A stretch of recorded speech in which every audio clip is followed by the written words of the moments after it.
Para Science Hall. Your victory is our responsibility. Proper guidance of medical engineering undergraduates.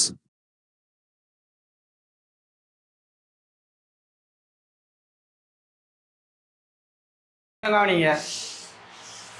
Right,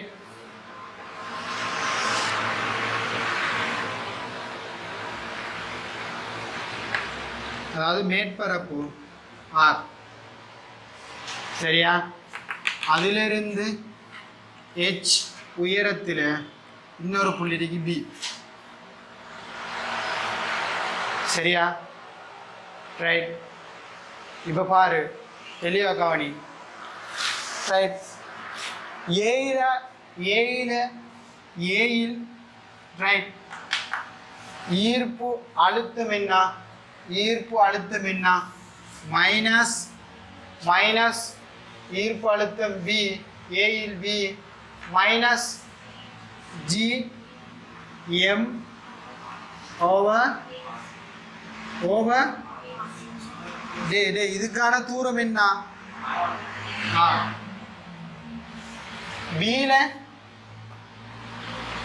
பியில் P சம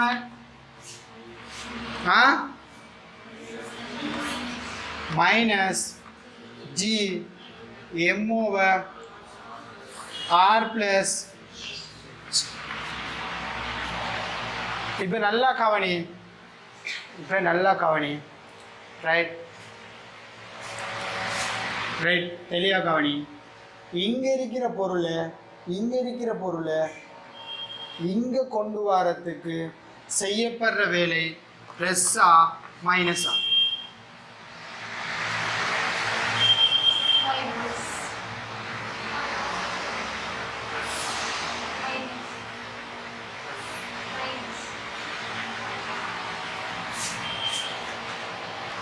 right, கவனிங்க.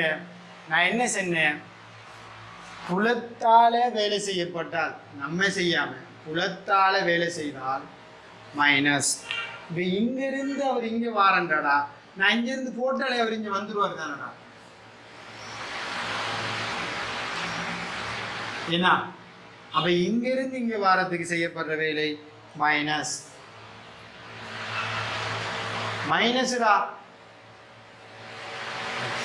மூணு ரேது நேரிப்பா. இங்கிருந்து இங்க போறதுக்கு நம்ம செய்யப்படுற வேலை இது பிளஸ். விளங்குதா? அடே கொஞ்சம் கிளியர் ஆயிரு, சரியா? இதுல தான் நிறைய பேரு குழம்புற, சரியா? இதுல தான் நிறைய பேரு ரைட். பிளஸ்ஸா மைனஸாங்கிறதுல தெளிவாயிரு. ஒன்னால வேலை பாரு. இங்கிருந்து இங்க நீ கொண்டு போகணும், நீ தான் கொண்டு போகணும். இங்கிருந்து போட்டா என்னங்கடா போகும்? புவியில இருந்து இங்கிருந்து போட்டா அது ஐநாண்டா நிற்கும். போட்டுங்கிறதுக்கு அனுப்பில வருது. புவியில போட்டா என்றால் இங்கிருந்து போட்டால் இங்கதான் நிற்கும். என்னடி நீங்க அனுப்புவாய்? ஒன்று நீ தூக்கிட்டு போ, அல்லது ஏதோ ஒரு பொருளால அவர் அனுப்பணும் மேலே. உண்ட முயற்சியால தான் அவரை கொண்டு போகணும். வேற சூனியமெல்லாம் வைக்கலாம், சும்மா போறதுக்கு ஊதி அடிக்கலாம். விளங்குதா? உண்ட முயற்சி அங்கே இருக்கும் என்றால் அந்த இடத்துல ப்ளஸ். தெளிவாக விளங்குங்கடா. இது கிளியர் இல்லாமல் கடுங்கஷ்டம், சரியா? பின்ன அடுத்து இ ஃபீல்டு படிப்பிக்க விட்டாலே இது கேட்பேன். ஆறாச்சும் குழம்பி நீங்கள் ப்ளஸ் மைனஸுக்கு இ ஃபீல்டு அன்றைக்கு 2 பேரும் போயிட்டு வரும். 200 ரூபா போனாலும் பரவாயில்ல. ரைட், இப்போ வாங்க. ஏயிலிருந்து பிக்கு செய்யப்பட்ட வேலை, ஏயிலிருந்து பிக்கு செய்யப்படுற வேலைக்கான இது கொண்டு போறதுக்கு தேவையான அழுத்த சக்தி என்னன்னு பார்த்தால் அது பிளஸ்ல இருக்கும். அது பீட அழுத்த சக்தியிலிருந்து ஏட அழுத்த சக்தியை கழிக்கிறதுக்கு சமனா இருக்கு. அப்படியா?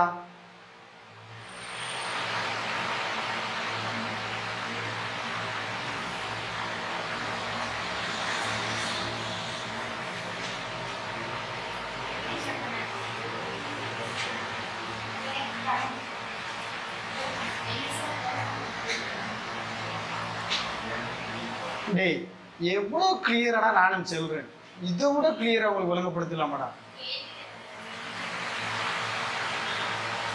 ஏயில இருக்கிற பொருளை பிக்கு கொண்டு போறதுக்கு எவ்வளவு அழுத்த சக்தி மாற்றம் என்ன?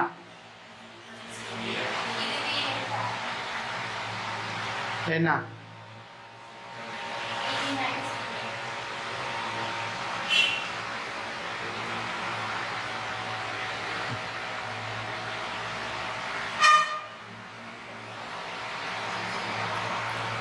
பியில இருந்து ஏக்கு கொண்டு வரதுக்கு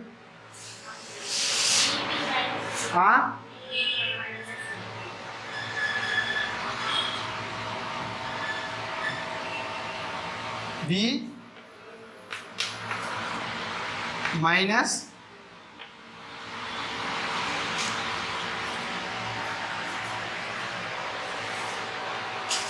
ரைட்.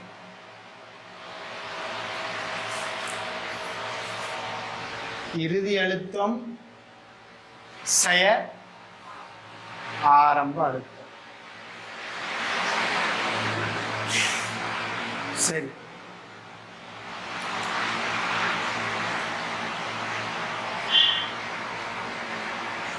இப்ப கவனிங்க,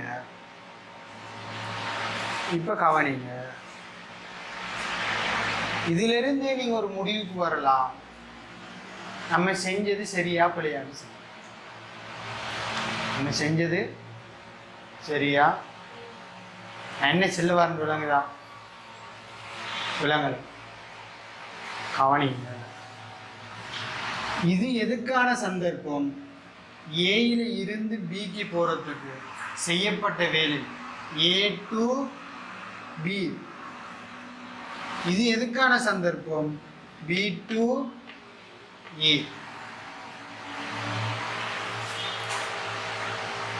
சரிதானே? இப்ப இவர பெருமானம் என்ன இருக்கணும்?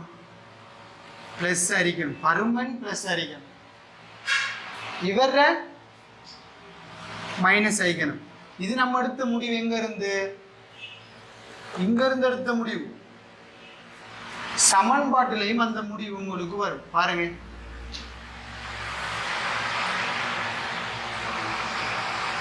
அடே இது பியில் இருக்கிற அழுத்தம் சரியா, மைனஸ் இந்த பெருமானம் சரியா. காரணத்துக்கு சொன்னாடா, அவங்களுக்கு தெளிவாக கதைக்கணும்டா. ரைட், இது அவ்வளோ நம்பருக்கு சும்மா அழுகுறேன்னா இது அவ்வளோ தேனி விட்டுண்டடு சரியா. இது அவ்வளோத்தையும் விட்டுண்டடு. ஆறை நீ ஒரு 2 சரி. இதை நீ 9 சுருக்களுக்கு லேசம், இதை 9 சரியா. தெளிவாக யோசியா. நான் சும்மா உதாரணத்தை சொல்கிறேன் உங்களுக்கு. பின்னங்களில் நீங்கள் கடன் கட்டிக்காரர்கள் தானே. இது 9, இது 2. ஸோ இதில் பெருமானம் என்ன? -4 இப்போ இதில் பெருமானம் 9. இதை நீ 1 ஸோ கூட்டினா என்ன? 3. இப்போ இதில் பெருமானம் என்ன? -3. சரிதானடா? சரிதானே? இப்போ பாரு, இதோட ஒப்பிட கூடல, புவியில ஆரோட ஒப்பிட கூடல, இவர் சின்ன தூரம் தானே. அப்படி இல்லாட்டி நீ இவருக்கு ஒரு 4 போடு, 5 போடு, 6 போடு, கீழே பெருமானம் கூடிக்கு தான் போகும், கூட இந்த குறைஞ்சி தான் வரும். இந்த 4 சஞ்சத்தோட குறைஞ்சி தான் வரும். அது கிளியர் தானே நோக்கு. இப்போ இங்கே போட்டாயின்னா பிபியில பருமன் என்ன? -3 -4.5 சுருக்கினால் +1.5. இது நான் சொல்றது கால்குலேஷனுக்கு ஒரு லேசிக்காண்டி, விளங்குதாடா? ப்ளஸ்ஸில் தான் ஆன்சர் வரும். இங்கே போட்டால் -4.5 மைனஸ் இன்டு -3 ஸோ -1.5 சரியா. விளங்குதாடா? ஸோ இந்த ப்ளஸ் மைனஸை நீ இப்படி பார்க்கறதுக்கு முதல் இதில் வச்சும் பார்க்கலாம். சரிதானே? விளங்குதா? கிளியர் தானே? கிளியர் தானடா? சும்மா உதாரணத்துக்கு எடுத்து நம்புறா. பின்னங்கள் மறந்தால் விட்ட தம்பி தங்கச்சி இருந்தால் கேள்வி.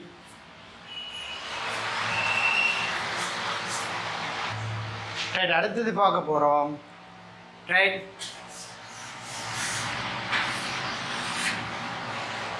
என்ன பார்க்க போகிறோம்?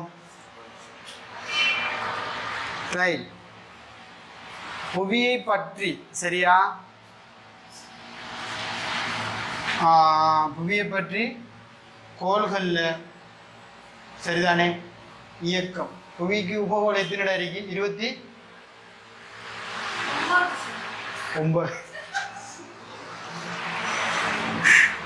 புவிக்கு உபகோள் 9.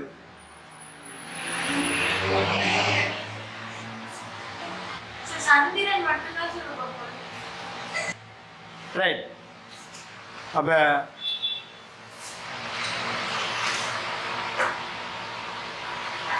ரைட், புவியிட உபகோள்களில் இயக்கம். ரைட்,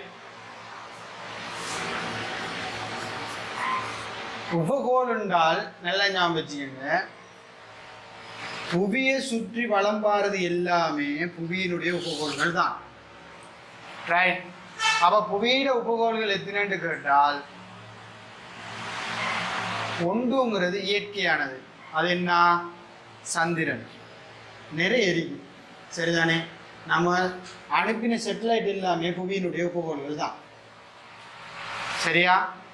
சரி, 9 இல்லப்பால் விளங்குதானே? ஒன்றும் இயற்கையானது. இப்போ நான் தமிழாலானே சொல்கிறேன்.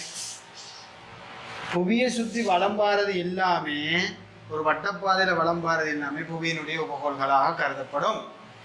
அதில் ஸ்பெஷலாக ஒன்று இயற்கையானது, மற்றது அனைத்துமே மனிதனால செயற்கையாக விண்வெளியில் ஏவப்பட்டது. சரிதானே? அது மொத்தம் 20, எனக்கும் தெரியாது, 20 நூற்றுக்கணக்கானது இருக்கு. சரிதானே? இப்போ என்ன நடக்கும்னு சொன்னால், புவிக்கு ஈர்ப்பு புல பிரதேசம் ஒன்று இருக்கு. ஏன்னா இந்த ஈர்ப்பு புல பிரதேசத்துக்குள்ள இருக்கிற எல்லாத்தையும் தான் அவர் கவருவார். அந்த ஈர்ப்பு புல பிரதேசத்துக்குள்ளதான் அவ என்ன செய்யணும்? வட்டப்பாதையில இயங்கணும். அதுக்கு வெளியில போனா கவர்ச்சிருக்க மாட்டா, கவர்ச்சி இல்லை. சரிதானே? அப்போ அவரால் வட்டப்பாதையில் அதுக்கு அங்கே இயங்கலாம். ரைட், இப்போ வட்டப்பாதையில் இயங்கணும்னு சொன்னால் வட்ட இயக்கத்துக்கு வருவோம். ரைட் ரைட் கவனிங்க. ரைட், வட்ட இயக்கத்தில் பொதுவாக நமக்கு ஒரு பொருள் ஒரு புள்ளி பற்றி ஒரு வட்ட இயக்கத்தை ஆற்றும்.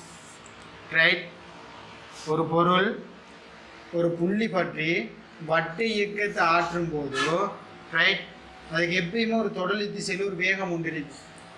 ரைட், இது அந்த வேகத்தில் இயங்காமல் இருக்கிறதுக்கு இந்த மையத்தை நோக்கி மைய நாட்ட விசை ஒன்று தொழிற்படும்.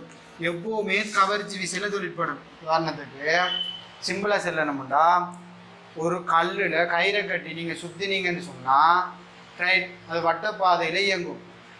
அந்த கயிறு அறுகிற சந்தர்ப்பத்தில் எந்த டைமில் அருந்துச்சோ அந்த பாயிண்ட்ல இருந்து தொடலி திசையில் அந்த கல் இயங்கும். நீங்கள் நல்லா அப்சர்வ் பண்ணீங்கன்னா விளங்கும். சரிதானே? ஸோ அதுக்கு எப்பயுமே தொடலி திசையில் ஒரு வேகம் இருந்துக்கிட்டே இருக்கும். அந்த வேகத்தில் இயங்காமல் தன்னை நோக்கி ஏதோ ஒரு விசை இழுத்துட்டு இருக்கிறதால தான் ஒரு வட்டப்பாதையில் இயங்குவார். அந்த விசை தான் மைய நாட்ட விசை. சரிதானே? ரைட்டடா? இவ்வளவும் போதும். இந்த கேள்விக்கு மிச்சத்தை வருவா மெக்கானிக்ஸில் பார்ப்போம். ஸோ இங்கே வந்தோம்டா, இப்போ இவ்விடத்துல ஒரு உபகோள் ஒன்று இருக்குது. இந்த உபகோள் ஒரு வேகம் வியோட இயங்குது. இப்போ இவருக்கு மைய நாட்ட விசை ஒன்று இருக்கத்தானே வேணும். அந்த மைய நாட்ட விசை தான் இவரை கவர்ச்சி விசை இருப்பார். விளையாதானே? ரைட், இப்போ கவர்ச்சி விசை ஒன்று இருப்பார். இப்போ மையத்தை நோக்கி இந்த கோளுக்கு இப்போ இவர திணிவை கேபிட்டல் எம், இவர திணிவு ஸ்மால் எம், வேகம் வி அப்படின்னு எடுத்தோம்னு சொன்னால் இந்த கோளுக்கு ஏங்குற கோளுக்கு மையத்தை நோக்கி F சமன் MA பாவிச்சோம் அப்படின்னு சொன்னால் F சமன் MA பாவிச்சோம்னு சொன்னால் மையத்தை நோக்கி ஆரமுடுகள் என்ன G G M M over இடைப்பட்ட தூரத்தை நான் R என்று எடுத்தால் R ஸ்கொயர் சமன் M இன்டு A ஏன்னு சொன்னால் என்ன ஆரமுடுகள் மைய நாட்டு ஆரமுடுகளுக்கு சமன்பாடு என்னடா ஒன்று தொடலி வேகம் v ஆக இருந்தால் இதைத்தான் சொல்லுவோம் தொடலி வேகம் என்று சொல்லி தொடலி வேகம் v ஆக இருந்தால் a சமன் v வர்க்கம் ஓவர் r rங்கிறது வட்ட பாதையினுடைய ஆரை ஒமேகாவில் சுத்தமாக இருந்தால் a சமன் என்ன r omega square right r omega square ஆரை தராம ஒமேகாவும் தந்து தொடலி வேகமும் தந்தால் அது எப்படி வரப்போகுது a சமன் என்ன v ஒமேகா சரியானே சரிதானே ஸோ இந்த டைம்ல நமக்கு தொடலி வேகம் தந்திருக்குது ஸோ v வர்க்கம் ஓவர் r v வர்க்கம் ஓவர் r இப்போ இதனுடைய வேகத்தை நம்ம எடுத்தால் இரு வேகத்தை கணிச்சோம் அப்படின்னு சொன்னால் இரு வேகத்தை கணிச்சோம்னு சொன்னால் இரு வேகத்தை கணித்தோம் அப்படின்னு சொன்னால் எப்படி வரப்போகுது திணிவும் திணிவும் வெட்டுப்படும் ஆரையில் ஆர் வெட்டுப்படும் ஸோ v வர்க்கம் சமன் g m ஓவர் r அப்படின்னு சொல்லி வரும் இது எதுக்கு சமனாக இருக்கும்னு சொன்னால் அந்த புள்ளியில் இருக்கக்கூடிய ஈர்ப்பு அழுத்தத்திற பருமனுக்கு சமனாக இருக்கும் v வர்க்கம் ஸோ v சமன் என்ன ரூட்டுக்குள்ள g m ஓவர் r அப்படின்னு சொல்லி சரிதானே சரிதானே விளங்கிட்டடா விளங்கிட்டா அதிலிருந்து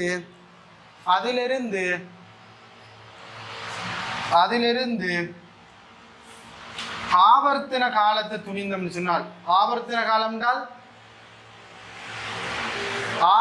காலம் என்றால் ஒரு பூரண சுற்றுகைக்கு எடுக்கிற காலம் இப்போ இந்த கோல் ஒரு ஃபுல் ரவுண்ட் அடிக்கிறதுக்கு எவ்வளோ காலம் தேவைன்றால் t சமன் 2 பை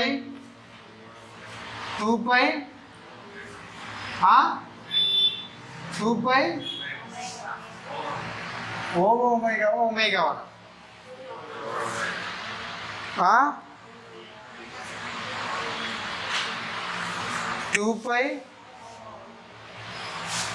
2 பை f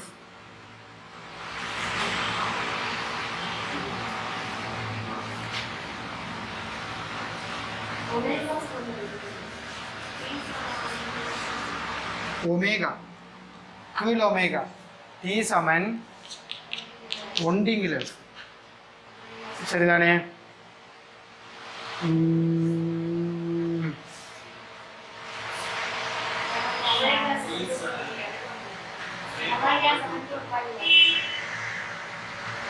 ரைட் சரி t சமன் 2 பை ஒமேகா அடே எல்லாம் மறந்து வைத்தடா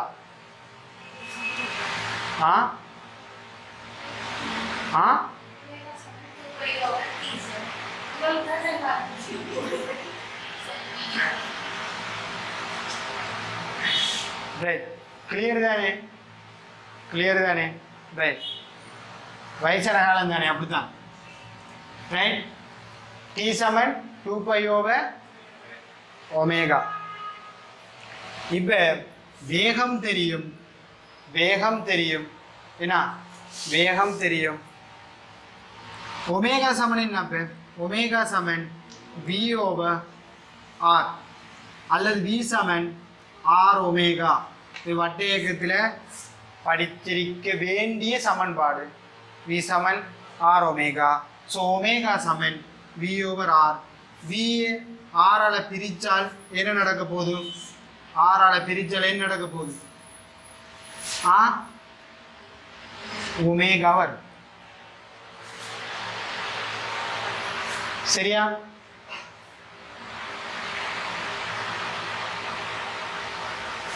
சரியாடா?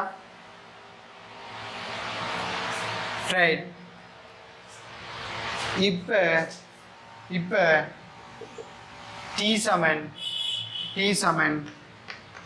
2π ஒமேகாக்கு பதிலா என்னத்தை போடலாம்? ஒமேகாக்கு பதிலா என்னத்தை போடலாம்? V ஓவர் R போடலாம். V ஓவர் R போடலாம். கொஞ்சம் கவனிங்களா? V ஓவர் R போடலாம்.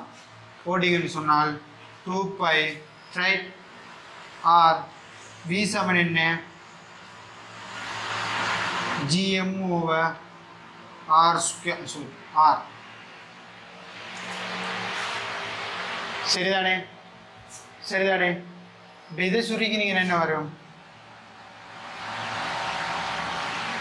T சமன் 2π R ஓவர் R இன்கு GM அப்படின்னு சொல்லி. சரியா?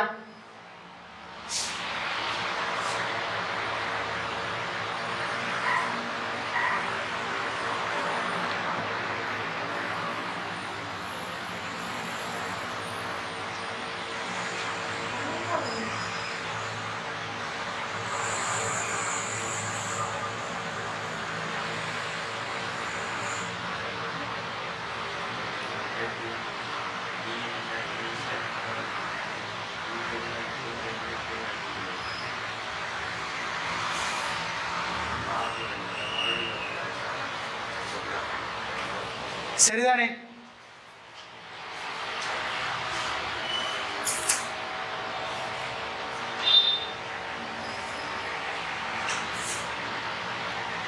ரைட். அடுத்தது பார்க்க போறோம் உபகோள்கள்ல மொத்த சக்தி. ரைட். உபகோள்கள்ல மொத்த சக்தி. உபகோள்களில் மொத்த சக்தி என்றால் இது புவியாக இருந்தால் இந்த வட்டப்பாதையில் ஒரு உபகோள் இயங்குது என்றால் எதிர வேகம் v-ஆக. நல்லா கவனி. ஒரு வட்டப்பாதையில் இயங்கணும்னு சொன்னால் அவர் என்ன செய்யணும்? ஒரு வேகத்தோடு இருக்கணும். சரியானே? ஒவ்வொன்றுக்கும் ஒவ்வொரு வேகம் இருக்கிறதால அதனுடைய ஆவர்த்தன காலம் மாறுபடும். ஆவர்த்தன காலம் மாறுபடுறதால அதனுடைய ஆரையும் மாறுபடும். சரியானே? ரைட். ஸோ அப்போ இந்த வேகத்தில் போகிறவர் இந்த வேகத்துக்கு நல்லா ஞாபகம் வச்சுக்கோங்க. நீங்கள் கேட்கலாம், அப்போ மிதக்கிற ஒன்றும் ஆக்சிடென்ட் படாதான்னு கேட்கலாம். வாய்ப்பில்லை. ஏனென்றா இந்த வட்ட பாதையில் போகிறவருக்கு இதான் வேகம். இப்போ இவரும் சொன்னா ரிலேட்டிவ் மோஷன்ல இவங்க ரெண்டு ஒரு மோதிகளா இருப்பாங்க. அதாவது ரெண்டு ஒரு பியோடைய போவாங்க, ரெண்டு ஒரு மோத மாட்டாங்க. வேகத்துல மாற்றம் வரும்னு சொன்னால் ஒன்று அதிகரித்தால் குறைஞ்சால் இவர் பாதை மாறும். பாதை மாறுற டைம்ல அது இன்னொன்று க்ரோஸ் பண்ணால் மட்டும்தான் ஆக்சிடென்ட் நடக்கும். உதாரணத்துக்கு வேகம் குறைஞ்சி அவர் கிட்ட வாரான்னு வைங்களேன், கிட்ட வரக்கூட்டாலே அந்த வேகத்தில் ஒன்று கோல் அதை க்ரோஸ் பண்ண கூட்டாலே சம்டைம் ஆக்சிடென்ட் பண்ணலாம், விபத்துக்குள்ளாலாம். அப்படி இல்லாட்டி இது க்ரோஸ் ஆகிட்டாருண்டா இவர் வந்து இந்த வட்டப்பாதைக்கு வந்துட்டாருண்டா இப்போ இவர் இடத்துலண்டா இப்போ இவங்க ரெண்டு ரிலேட்டிவ் மோஷன்ல ஓய்வில் இருப்பாங்க. இப்படியோ போவாங்க. இப்போ சரிதானே? தானே? ரைட். இப்போ உபகோளம்ன்ற மொத்த சக்தியை பார்த்தோம்னு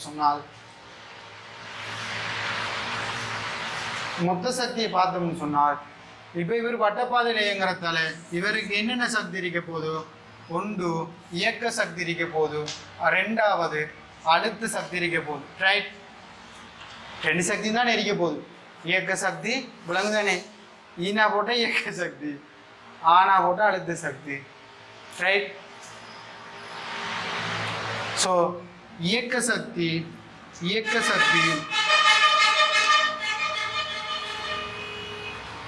என்ன வரப்போகுது, ஹாஃப் எம்வி வர்க்கம். ஹாஃப் எம்வி வர்க்கம் தானே. ரைட். இப்போ ஹாஃப் எம் இன்டு வி வர்க்கம், நம்ம இதுக்கு முதல் கண்டம் வி வர்க்கம் என்ன பெருமானம், GM over R. So GM over R, ஆருங்கிறது இதுக்கு இடைப்பட்ட தூரம். சரியா? ஸோ பெருக்கினம்னு சொன்னால் எப்படி வரப்போகுது, G M over two R. இது அதன்ட்டு இருக்கிற இயக்க சக்தி. அழுத்த சக்திக்கு வந்தோம்னு சொன்னால் அழுத்த சக்தி மைனஸ் இன்டு வி எம். ஏன் பிஎம் உண்டா, நல்லா ஞாபகம் வச்சுக்கிட்டே கொஞ்சம் கவனி. பிங்கிறது ஓர் அலகு திணிவுல என்ன திணிவு கொண்டுள்ள அழுத்த சக்தி. நான் என்ன சொன்னேன், ஓர் அலகு திணிவை தான் கொண்டு வரதுக்கு செய்யப்படுற வேலை அழுத்த சக்தியாக சேமிக்கப்படும். ஓர் அலகு திணிவு. அப்போ எம் திணிவு வாரான்னு சொன்னால் என்ன அடிக்க போகுது, பிஎம் அடிக்க போகுது. விளையாட்டா அடே, 1 கிலோகிராம் திணிவை கொண்டு வரதுக்கு பின்னு சொன்னால் எம் கிலோகிராம் வாரத்துக்கு என்ன பிஎம் அடிக்க போகுது. ஸோ பிஎம் சமன் மைனஸ் வி என்ன, இந்த புள்ளியில் வி என்ன, G M small M over R. இதான் அந்த புள்ளியில் இருக்கக்கூடிய அழுத்த சக்தி. இப்போ மொத்த சக்தி கட்டம்னு சொன்னால் total energy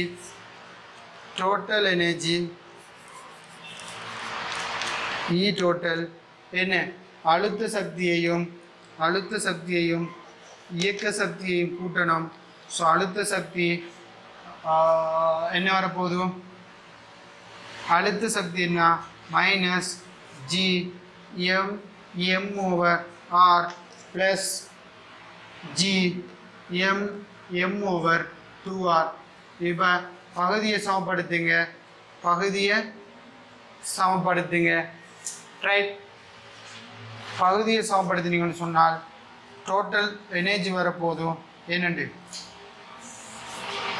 minus G M over 2R அப்படின்னு சொல்லி வரப்போகுது.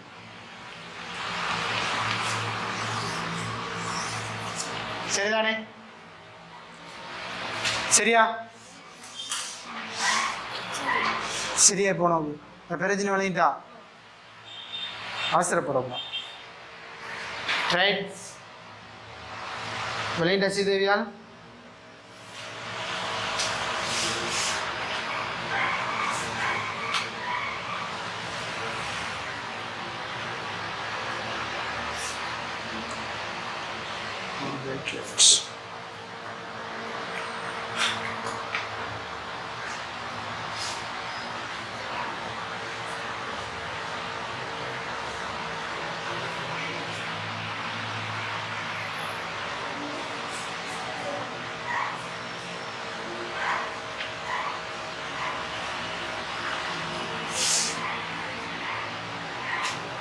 ரைட்.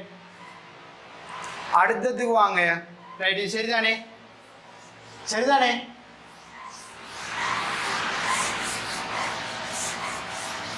அடுத்தது புவி நிலையான உப்புகோல். ஒன்றும் இல்லை, நல்ல ஞாபகம் வச்சுக்கோங்க. தியரி தான். ஆவர்த்தன காலத்துக்கு சமன்பாடு என்னடா, T சமன் 2π என்ன ஆரின் கீழ் ஆர் ஓவர் ஜிஎம். இதானே கண்டது. இது ஆவர்த்தன காலம். புவி நிலையான கோள் அப்படின்னு சொன்னால், இப்போ இது புவின்னு எடுத்தோம்னு சொன்னால், இதில் அந்த உபகோள் இயங்குதுன்னு சொன்னால் புவி நிலையான கோள் என்றால் இங்கிருந்து பார்க்கிறவருக்கு இந்த கோள் இவ்விடத்தில் இருக்கிற மாதிரி இருக்கும். ஏன்னா இப்ப இங்கிருந்து பார்த்தால் அவருக்கு இங்க இருக்கிற மாதிரி தான் விளங்கணும். அதாவது புவி நிலையான கோள் என்றால் ஒரு குறித்த இடத்திலிருந்து பார்த்தா அந்த கோள் அசைவின்றி அதே இடத்தில் இருக்கிற மாதிரி தோணும். அதாவது புவியிலிருந்து பார்த்தா நிலையா இருக்கிற மாதிரி, அண்ணாந்து பார்த்தா அது மேலே நமக்கு மேலே இருக்கிற மாதிரி இருக்கும். ஆனா புவியில நம்ம ரொட்டேட் ஆகிட்டே இருக்கும், நம்ம சுத்திக்கிட்டே இருக்கும். ஏன்னா நம்ம சுத்துற அதே வேகத்துக்கு இவரும் சுத்திக்கிட்டே வரணும். இப்போ நம்ம இங்கிருந்து இவ்வளவு தூரம் பாரத்துக்கு அவர் இங்கிருந்து இவ்வளவு தூரம் வந்திருக்கணும். அப்படி வந்தால் அது புவி நிலையான கோள். புவியிலிருந்து பார்க்குற ஒரு ஆளுக்கு அது அவ்வளோத்தே இருக்கு. இது என்னட்டு பார்க்கணும்னு சொன்னா, சில நாடுகள் தங்களோட சேஃப்டிக்காக என்ன செய்வாங்கன்னு சொன்னா, அந்த நாட்டுக்கு மேலே ஒரு செட்டிலைட் வச்சிருப்பாங்க. அந்த நாட்டுக்குள்ள என்ன நடக்குது 24/7 ஒப்சர்வ் பண்ணிட்டு இருப்பாங்க. அந்த நாட்டோட சேர்ந்த மாதிரி அந்த செட்டிலைட் இயங்கிட்டு எரியும். அந்த நாட்டுக்கு மேலதான் தெரியும், அது வேற எந்த நாட்டுக்கும் போகாது. தானே 24 மணி நேரம் அந்த நாட்டையே பார்த்து இங்கிருந்து மேலே பார்த்தா அது விளங்கிட்டே இருக்கும், அங்கிருந்து கீழே பார்த்தா இந்த அவங்க அந்த என்ன ஏரியாவது விளங்கிட்டே இருக்கும். இப்போ இவருக்கு அவர் சார்பா அவர் ஓய்வில் இருக்கிற மாதிரியும் தனக்கு மேலே இருக்கிற மாதிரியும் தான் ஃபீல் ஆகும். அவர் இயங்குறது ஃபீல் ஆகாது. தானே அதைத்தான் சொல்லுவோம் புவி நிலையான கோள். அப்போ புவி நிலையான கோளுக்கு ஆவர்த்தன காலம் என்னையா இருக்கும் யோசிச்சு பாருங்க. இவர் இங்கிருந்து இங்க வாரத்துக்கு இவருக்கு தேவையான ஆவர்த்தன காலம் என்ன? என்னடா 24 மணித்தியாலம். புவி ஒரு சுற்றுகைக்கு தன்னைத்தானே சுத்துறதுக்கு ஒரு நாள் 24 மணித்தியாலம். ஸோ இவரும் இந்த இடத்துல இருந்து 24 மணித்தியாலத்துக்குள்ள இங்க வந்தா தான் இவருக்கு நேர இருக்காருன்னு அர்த்தம். விளைந்தானே. ஸோ புவி நிலையான கோளுக்கு ஆவர்த்தன காலம் 24 மணித்தியாலங்கள். இதான இதில் சுருக்கம். புவி நிலையான கோள் உண்டால் புவியிலிருந்து பார்க்குற ஒருவருக்கு அந்த உபகோள் ஓய்வில் இருக்கிற மாதிரி தோணும். அந்த உபகோள் ஓய்வில் இருக்கிற மாதிரி தோணும். ரைட். ஒரு ஆவர்த்தன காலம் 24 மணித்தியாலங்களாக இருக்கும். சரிதானே? புவி நிலையான கோளுக்கு ஆவர்த்தன காலம் 24 மணித்தியாலம் தான். அடுத்தது தப்பல் வேகம். ரைட். தப்பல் வேகத்தோட முடியுது, கொஞ்சம் பாருங்க.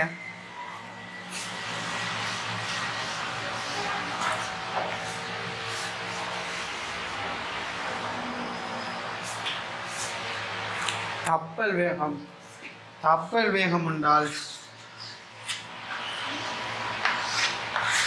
ரைட். தப்பல் வேகம் என்றால் ஒரு கோள் நல்லா காணி, ஒரு கோள் தன்னை ஈர்ப்பு புலத்தை விட்டு அதுக்குள்ள இருக்கிற ஒரு துணிக்கைய ஒரு கோள்ற நல்லா பாருங்க, ஒரு கோள்ற ஈர்ப்பு புலத்துற எல்லைக்குள்ள இருந்து ஒரு துணிக்கை தப்பி செல்லணும் என்றால் அவர்கிட்ட இருக்கக்கூடிய மினிமம் வேகம்தான் தப்பல் வேகம். அதை விட குறைஞ்ச வேகம் போனால் அவர் என்ன செய்வார்? அப்படியே வந்துடுவார். உண்மைதானடா. கல் எறியறீங்க, எரிஞ்ச கல்லுங்க புவியை தப்பி விண்வெளிக்கு போகுதா இல்லையே, போய் வருதுதானே. நீ தப்பல் வேகத்துக்கு எரிஞ்சாயின்றா அது இங்கே போகும், தப்பல் வேகத்தோடு அதிகம் எரிஞ்சாயின்றா சரியானே. இதை வச்சு தான் கருந்துளைகள் படிச்சிருக்கீங்களா? கருந்துளை என்றால் பிளாக் ஹோல். அப்படின்றால் என்ன அர்த்தம் என்றால் அணி இருட்டு கலரில் எரிக்கும். அப்படியா?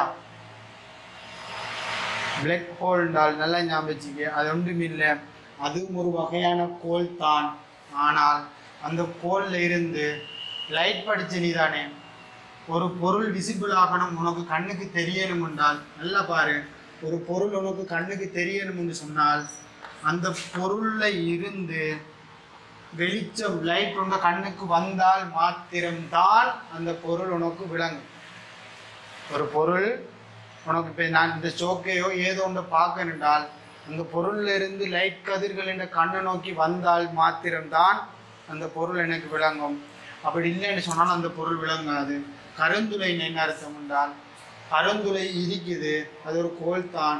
ஆனால் அந்த கருந்துளையிலிருந்து லைட் என்ன செய்யாதுன்னு சொன்னால் வெளியே வராது. அதாவது லைட்ற வேகம் 3×10⁸. ஏன்னா 3×10. இந்த வேகத்தை விடவும் அதிக வேகம் கொடுத்தா தான் அவர் தப்பல் வேகத்தை அடையலாம். ஸோ லைட் கூட இதுக்குள்ளே போயிட்டு திரும்ப வரும். அதால் அந்த அந்த அந்த கோளுக்குள்ளே இருந்து எந்த ஒரு பொருளாலையும் வெளியே வர ஏழாண்டு இல்லை. அந்த தப்பல் வேகத்தை விட அதிகமான வேகம் கொடுக்கணும். லைட்லேயே 3×10 போய் அவருக்கு திரும்பி வரையிலாம அந்த கோலையை வந்து ரீச் ஆகுவார் ரெண்டு சொன்னால் தப்பிக்கிறது எவ்வளோ வேகம் கொடுக்கணும் யோசிச்சு பாருங்க. அதால தான் அந்த கோளிலிருந்து எந்த ஒரு ஒளிக்கதிர்களும் தப்பி வெளியே வராததால தான் அது ஒரு தனி பிளாக் ஹோலாக நமக்கு தென்படுது. சரிதானே? ரைட். அதில் இப்போ புவி மற்ற சாதாரண கோள்கள் எடுத்தா அதில் இருக்கிற ஒளிக்கதிர்கள் நம்மளோட கண்ணுக்கு அல்லது நம்முடைய பார்வைக்கு வந்து சேரும். அதால் அந்த கோள் இருக்கிறது நமக்கு விளங்கும். ஆனால் பிளாக் ஹோலில் அதுக்குள்ளே இருக்கிற ஒளிக்கதிர் கூட தப்பிக்க இயலாத நிலையில் இருக்கும்.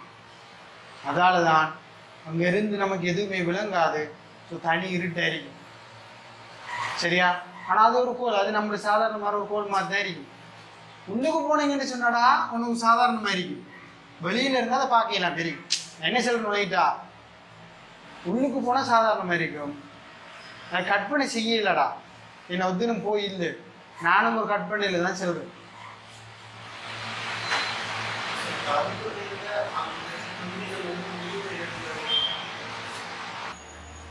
ஆனால் நல்ல பாடம். சரியா? இது படித்தேன்னு படிக்கணும் போல இருக்கும். ஆனால் கடைசி வரை கொண்டும் விளங்காது. ஏண்டா இது இன்னும் தெளிவான முடிவுகள் ஒன்றும் இல்லை. ஏண்டா யாராச்சும் கருங்குலைக்குள்ளே பார்த்துருக்கானா? சரி, போனவன் தான் முடிவை பற்றி சொல்லலாமா? இதெல்லாம் கற்பனையிலே ஓடுது. அப்போ நீ அந்த கற்பனையை வளர்த்துக்கோ. சரிதானே? தப்பல் வேகம் என்றால் ரைட்.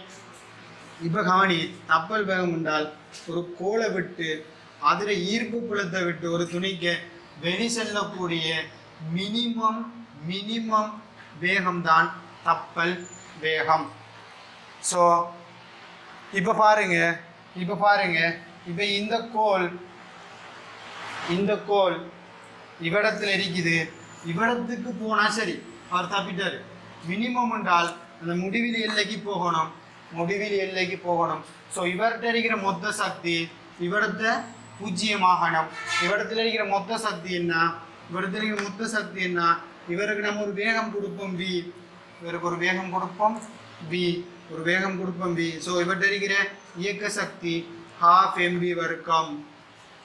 இவர்கிட்ட இருக்கிற அழுத்த சக்தி இது 6 எடுத்தால்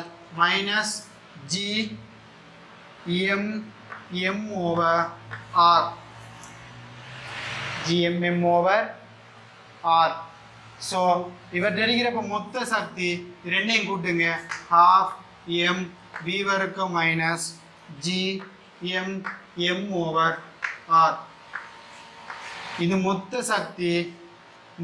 சக்தி எங்கே பூஜ்ஜியமாகுமோ அந்த இடத்துல தான் அவரை தப்பல் வேகத்தை அடைவார். ரைட். மொத்த சக்தி முடிவிலே பூஜ்ஜியமான். ஸோ சுருக்கினீங்கன்னு சொன்னால் எம் பேத்திரும் v வர்க்கம் சமன் 2GM/R.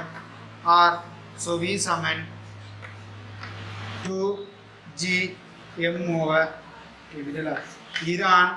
இதான் புவியினுடைய தப்பல் வேகமாக இருக்கும். சரிதானே? புவியினுடைய தப்பல் வேகமாக இருக்கும். யோசிப்பாரு, இந்த பெருமானம் 3×10 இருக்கணும் என்றால் அந்த கோள் திணிவு எப்படி இருக்கும் யோசிப்பார். சும்மா கற்பனை சிவப்பம் எவ்வளோ பெருசாக இருக்கும். அதுக்கு பக்கத்தில் நம்மளாம் போனோம்டா நம்மளாம் சிம்பிளை எடுத்துரும். உள்ளே போனா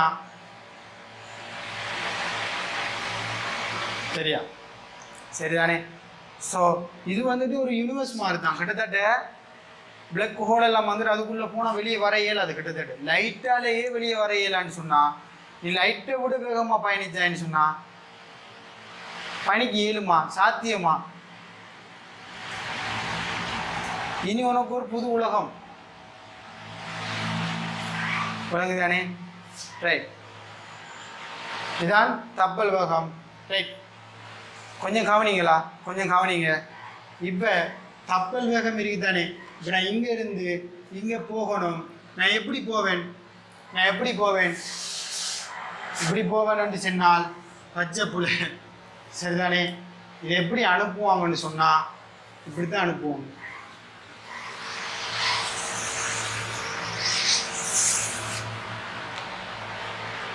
சரியானே? இப்படித்தான் அனுப்புவாங்க. சரியா? நேரடியாக ஒரு காலமும் இப்படி அனுப்புறது.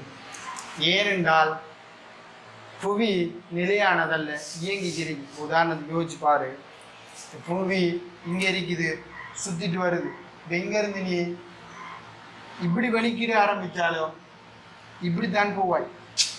விலங்கலியா கழுத விலங்கலியானவங்க நீ இங்கடா இருக்காய். இப்போ சும்மா யோசிச்சு பாரு, நீ இதெல்லாமே ஓய்வில் இருக்கின்ற எடுத்தால் நீ இப்படித்தான் போவாய். இவ்விடத்திற்கு இப்போ இவ்விடத்து வந்ததுக்கு பிறகு நீ எங்கே வரணும்? இங்கே வரணும். ஸோ அந்த கோடை ஜாயின் பண்ணி பாரு. இப்போ இங்கே வரணும், அந்த கோடை ஜாயின் பண்ணி பாரு.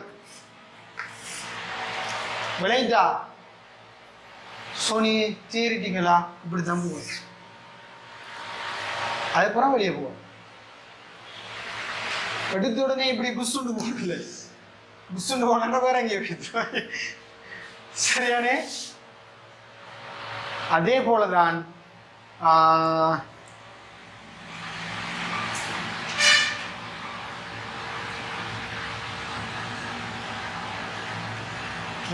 அந்த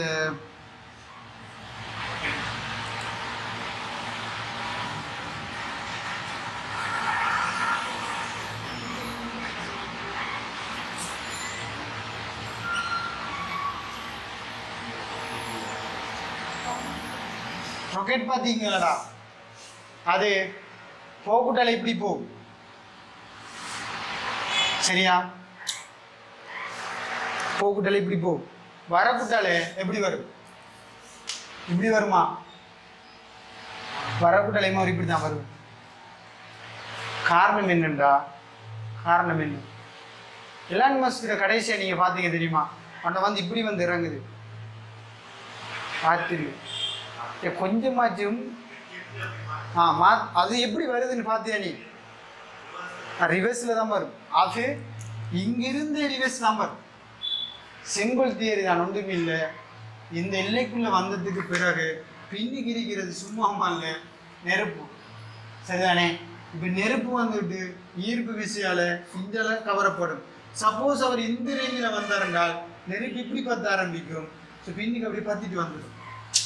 சிம்பிளாக யோசிச்சு பாரு. நீ பேப்பரை பற்ற வைக்க கூட்டல, இப்படி பிடிச்சா என்ன இப்படி பற்றுவோம், மாறி பிடிச்சா என்னன்னாகும் அப்படியோ பற்றிட்டு வரும் தானே? அதுக்காண்டி தான் இவர் இப்படியோ போகிற மாதிரி தான் திரும்பவும் வருவார். சரிதானே? இதெல்லாம் கேள்வியில் வந்துருக்கு. சரியா? நான் சும்மா சொல்கிறேன். கேளு.